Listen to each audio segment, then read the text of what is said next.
to another episode of Traya Debunks. I'm Dr. Pavitra Shankar.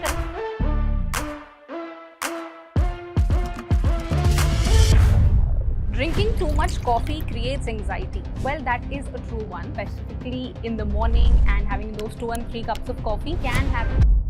Alcohol calms your nerves. This is partially true. Anxiety can cause real physical pain. Most of the times people go to the ER for a cardiologist workup, and sometimes they end up to a psychiatrist. Weed is a natural herb, so it can't trigger something like schizophrenia. Weed, ganja or charas is basically cannabis. वो जाके brain chemistry पे काम करता है. Addiction runs in the families. This one is sadly true. A lot of people actually start on the journey of addiction because in the initial phases, addiction is a very rocky journey, but it doesn't mean that people do not come out of it. We'll be breaking down the biggest myths about addiction and anxiety. Traya Debunks. So myth number 1, drinking too much coffee creates anxiety. Well, that is a true one. A lot of caffeine intake, specifically in the morning and having those 2 and 3 cups of coffee, can have anxiety, both in the short and long run. Myth number 2, anxiety is just overthinking. Well, actually, anxiety is not just overthinking. This is a false one, because anxiety में दो चीजें होती है, worry, which is चिंता, and fear, which is डर लगना. And both of these remaining for a long period of time, causing a lot of trouble in all areas of life, being so disabling that you find it difficult to concentrate or have a lot of fatigue and are just irritable all the time, that is what is called anxiety. Myth number 3, alcohol calms your nerves. Well, this is partially true, because alcohol in the short while and in acute consumption can be a relaxant, and a lot of people actually start on the journey of addiction because in the initial phases it decreases your anxiety, but in the long run it can actually increase your depression and anxiety disorders, and it makes it a self-perpetuating cycle which further deteriorates your depression and anxiety. Myth number 4, anxiety can cause real physical pain. Well, this is actually a true one. Chronic anxiety and also panic disorders and panic attacks that we say can have a lot of physical pain, can have a lot of joint pains, cardiac-like issues. Some people may actually feel that they're having a heart attack. They can have a lot of tension-type headaches as well. Most of the times people go to the ER for a cardiologist workup, and sometimes they end up to a psychiatrist. Next one, anxiety medication is addictive and you're on it forever. This one is a myth. To call something addictive, you have to have cravings for it, you have to have withdrawal symptoms, and you also have to have that feeling of high, which comes when usually people have alcohol or other substances. Yes, a lot of people are on anxiety medications for longer periods of time, but that is usually not because of the addictive nature of things. Avoiding what scares you helps with anxiety. So this is partially true. This is something that we use in therapy as well, where we try to focus on why we are avoiding what we are avoiding and why is it that it causes us fear and worries, and we try to rethink and relearn new ways of how we respond. But just to say कि अगर किसी को शेर से डर लगता है उसके सामने शेर को रख दो is not the way of treating anxiety. Only hard drugs are addictive. This one is definitely false, and we don't really have anything which we call hard drugs.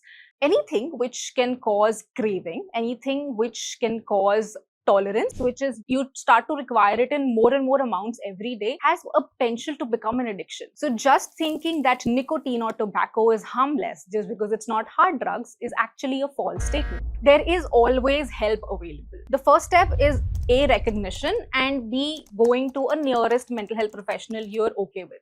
Once an addict, always an addict.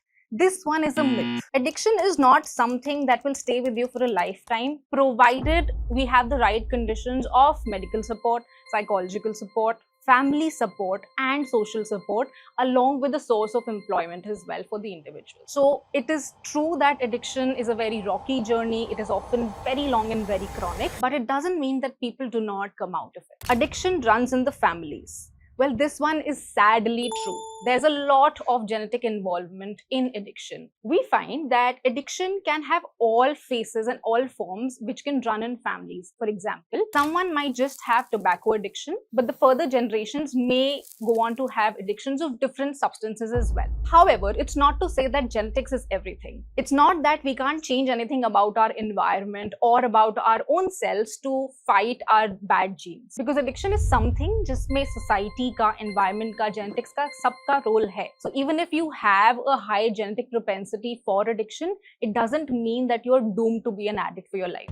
You can be addicted to your phone. This is actually true, and now we also recognize internet addiction, gaming addiction as genuine disorders as per our psychiatric manual. However, it's not so simple. So one needs to also look into what we are using on our phones. Everything is online, but social media use, gaming use, gambling app, all of these are things which need to be looked upon. A simple thing you can do to keep your own internet use or phone use in check is just seeing how much time you're using your phone. Also, what app is using most of your time. A few things we can do to keep our phone uses on check is one, of course, having timers on all the non-essential apps. Second is every time you pick up your phone mindlessly, just delay it for 10 seconds and think about what is it that you're using your phone for. Third, if it is possible, disable the face recognition on your phone lock so that you always have to type your phone passwords, and that also gives you a few seconds of break. And lastly, reconsider what all notifications are coming to your phone. Only keep notifications on for the apps that are actually useful for you, and try to have some filter for other notifications. 8 hours of sleep cancels out a night of scrolling. So this is a myth. Sleep is not just about the quantity of sleep. We also talk about something called the quality of sleep. Sleep is not just one phase जिसमें आप बस सोए और उठ गए. While you're sleeping, your body is repairing yourself and is processing whatever has happened throughout the day. Excessive scrolling times and excessive screen times actually lead to a decrease in that quality of sleep. And during sleep हम बोलते हैं REM sleep और slow wave cycle sleep. उसकी duration भी कम हो जाती है when there is a lot of blue light exposure or when there is a lot of sensory stimulation which comes from our phone. Secondly, sleep latency हम बोलते हैं. जब हम सोने गए तब से लेकर कब तक हमें नींद आई, वो ड्यूरेशन हमारा बढ़ जाता है when we have been scrolling endlessly for a long period of time. Doing this regularly, daily, can actually lead to a lot of mental toll, can lead to a lot of exhaustion and just irritability and chick for no reason at all. And if waking up fresh after sleep is something that you're struggling with, it's a good idea to follow the 2-hour rule where you do not touch any screens 2 hours before you go to bed. Avoid caffeine or any other carbonated drinks after 6 or 7 p.m. Have a wind down routine. Actually have the mahal for it, that the temperature is right, that you have probably taken a shower maybe before sleep, or you've done some nighttime ritual which tells your body it's time to sleep. And eventually what we find after 3 to 4 days of that forceful waking up in the morning at the same time is that your body starts to go to sleep earlier at night as well. Weed is a natural herb, so it can't trigger something like schizophrenia. This is a myth. So weed or गांजा और चरस is basically cannabis, जिसमें एक chemical होता है delta 9 tetrahydrocannabinol, which is something which we call a psychoactive substance. वो जाके brain chemistry पे काम करता